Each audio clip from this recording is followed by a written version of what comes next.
The Galapagos Islands, located roughly 620 miles west of the Ecuadorian mainland, is a wildlife haven. The endemic fauna is due to the islands being situated at the convergence of three major ocean currents, bringing a mix of life to the Galapagos.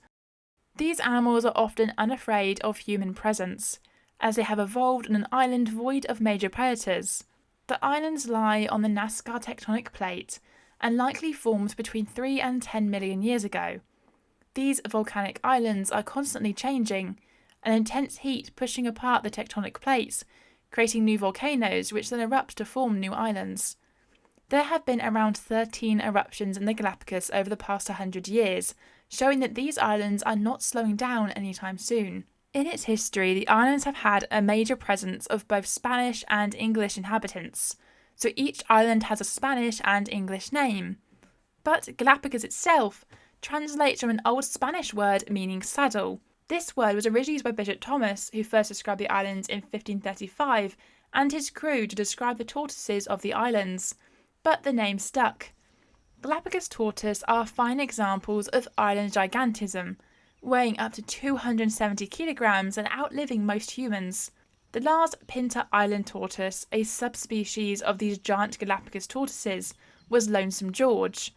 Unfortunately, Lonesome George passed away in the June of 2012 and was estimated to be around 90 years old at the time of his death. The endemic fur seals are the smallest of the world's 7 species, showing the opposite effect that islands can have compared to giant tortoises. It's not just tortoises that are unique to the Galapagos, as the islands are home to 23 species of reptile and all but 2 can only be found here. It is one of the last places on Earth where sea turtles are a common sight, with a protected marine area second only in size to the Great Barrier Reef of Australia. Protected waters are home to over 400 species of fish, with around 10% of these being unique to the Galapagos. The birds of the Galapagos are just as varied, with the islands being home to a unique species of penguin, swallowtail gulls, and red-footed boobies. The Galapagos penguins are the only penguins that can be found in the Northern Hemisphere, and the Galapagos swallowtail gulls are the only gulls to feed at night. The bold nature of the unique fauna has led to high levels of poorly regulated tourism, which negatively impacts the populations of these animals.